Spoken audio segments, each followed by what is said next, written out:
Hello super Indians, मेरा नाम है प्रशांत और आज की वीडियो है कि क्यों love and thunder can be the best and most over powered movie two show the all out might of the god of thunder.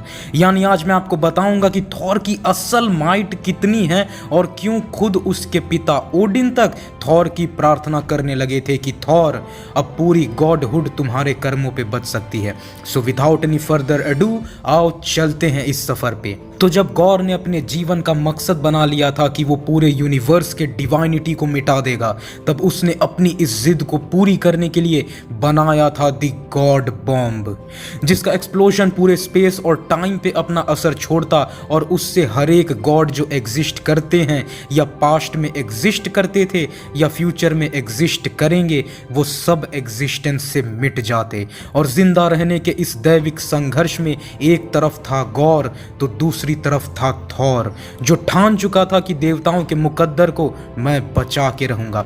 और देवताओं के खून के आखिरी कतरे तक को बटोर के गॉर ने गॉड बॉम्ब एक्टिवेट कर दिया और अपना थॉर भी अपने और अपने फ्यूचर सेल्फ के म्योनिर को उठा उस गॉड बॉम्ब से हेड ऑन जा भिड़ा, बट वो बॉम्ब फटा और उस बॉम्ब के हार्ट में थे किंग थॉर और गॉर, जो किंग थॉर को पल पल मरता हुआ महसूस कर रहा था, पर उस गहराई में सिर्फ वो दोनों नहीं थे।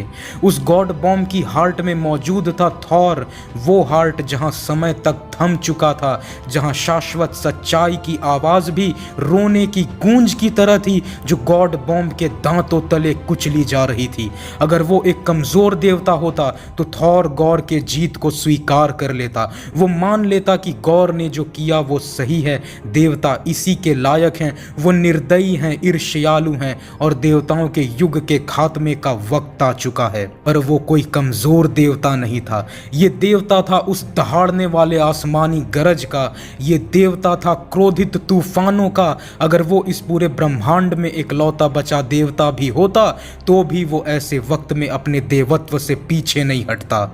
इस जगत के शाश्वत समय के परे हर एक देवता मौत में समा रहे थे, हर एक देवता जो आज तक पैदा हुए हैं या जो होने वाले थे, सबके मुकद्दर लिखे जा चुके थे। उनके लिए कोई आखिरी जंग नहीं थी, ना ही उनके सर पर कोई दुश्मन खड़ा था, ना ही कोई चेतावनी थी उनके लिए।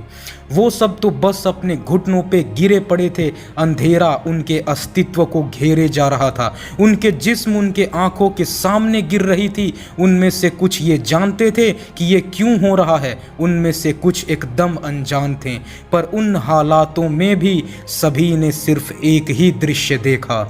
उन सब ने देखा कि एक देवता है जिसके दोनों बाहों में वो महान हथौड़े हैं, जो उस बॉम्ब की हार्ट में अब भी सबके लिए लड़ रहा है। और उस एक पल के लिए वो वक्त जो थम सा गया था, अनंत ब्रह्मांडों के सभी देवताओं ने आंख बंद किए और प्रार्थना करी थॉर का।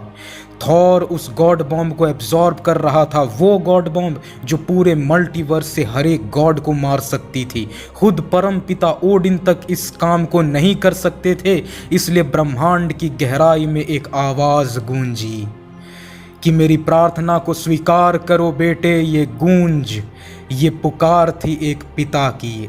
आज एक पिता अपने घुटनों पे बैठे अपने बेटे से प्रार्थना कर रहा है कि हारना मत मेरे बेटे, ये मेरी प्रार्थना है तुमसे। हम सब की किस्मत अब तुम्हारे हाथ में है, लड़ो मेरे बेटे, हमारे रक्षक बनो, देवताओं के देवता बनो।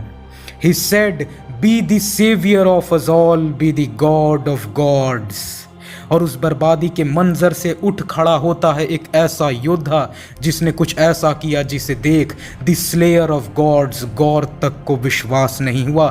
Thor absorbed the bomb, the level of energy which was meant to erase every god out of existence, and he said कि वो वेपन कभी तुम्हारा नहीं था गॉर, वो ऑल ब्लैक द नेक्रोस्वर्ड तुम पे हंसता है, वो स्लाइसर ऑफ वर्ल्ड, वो एनहाई ब्लेड हमेशा से एक गॉड के लिए बना था और तुम गॉड नहीं हो।